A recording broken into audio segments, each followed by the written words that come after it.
The Power of Nature: To Build a Fire by Jack London. Jack London explains the struggles of a man against nature when encountering the unforgiving environment of the Yukon. About the text. Jack London's short story, To Build a Fire, was originally published in 1902. However, the short story was finally published in the Century magazine in 1908. London depicts the tragic journey of a man that is traveling through the Yukon and falls into the water of a hot spring. The short story results in the man having to be able to light a fire to keep his feet from freezing. Eventually, the man grows calm and decides to meet death with dignity. London's prime point is that man can live a withdrawn life, which is still subject to the persistent forces of nature. The story also challenges the character's goal to find meaning in his circumstances. Gut reaction. My first reaction to the text is that the storyline is quite harsh. Throughout the story, the character highlights the true level of his solitude. He begins to rethink the times of him and his buddies. For me, this brings up a level of sadness and depression.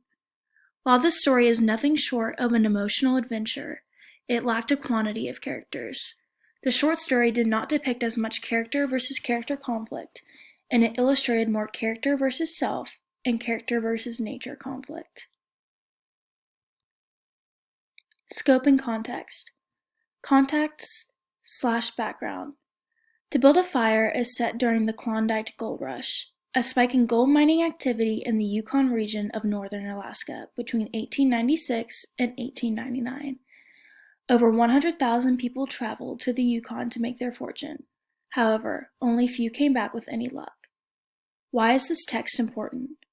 As society progresses, it is important to remember that humans are not above all things. As society becomes more architecturally, technologically, and scientifically advanced, humans become more prideful. To Build a Fire by Jack London calls on people to remember that humans are not more powerful than nature. Audience. How does the background affect the reader? Jack London spent a very large part of his life mining for gold in the Yukon, and then later returned to America. London's experience led him to write To Build a Fire. Taking the context into consideration, London's intended audience is anyone that has a passion for being outside, whether that be for an extended amount of time or in harsh conditions. Audience. How does the author's writing style affect who the audience is? Jack London has a very descriptive but clear writing style.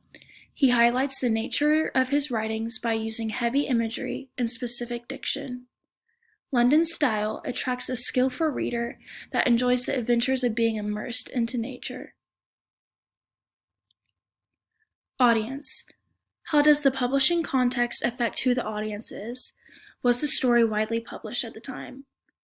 The short story was first published in 1902. However, there was another version published in 1908. The version published in 1908 became the renounced classic. The second version encompassed more harsh and extreme conditions of the Arctic North. The story was very popular very quickly after its publication.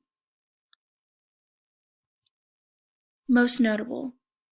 The most disturbing part in the short story is when the man questions whether to kill the dog and bury his hands in the warm body until feeling returned to them. Not only is this disturbing for obvious reasons, but the dog is the man's only companion and he thinks about killing him off. London is trying to convey this as a moment that shows how desperate this man is against the power of nature. It also shows what man is willing to risk for survival. Vocabulary. Encircled. Verb. To form a circle around, surround. The quote. But it was all he could do. Hold its body encircled in his arms and sit there. The author used the word encircled when describing his embrace with the dog because it emphasizes the extent to which how much the dog meant to the narrator. The author chose to include the word encircled because it implies that the dog was embracing the man back. Vocabulary. Dropped. Verb. To have fallen or been allowed to fall vertically. The quote from the text. Finally, he dropped to the ground, unable to stop his fall. The author used the word dropped to describe how instantly and shocking the man had passed. London made it appear as if he had finally been allowed to fall against his fight against nature. The word dropped highlights the man's conflict against nature and his internal struggles throughout the journey. Associated motion picture. The motion picture Life of Pi, written by Yann Martel, is extremely similar to Build a Fire by Jack London. Life of Pi depicts a young boy named Pi and his family boarding a ship. They sold their zoo in India to move to Canada. A storm hits the ship, leaving Pi as the only human survivor. However, Pi is not alone. He discovers a tiger had also found refuge aboard the lifeboat. The relationship between Pi and his tiger is very similar to the one of the man and his dog. Both of the characters in the short story are feeling isolated from civilization, and their survival is being challenged. Here are my citations. The end.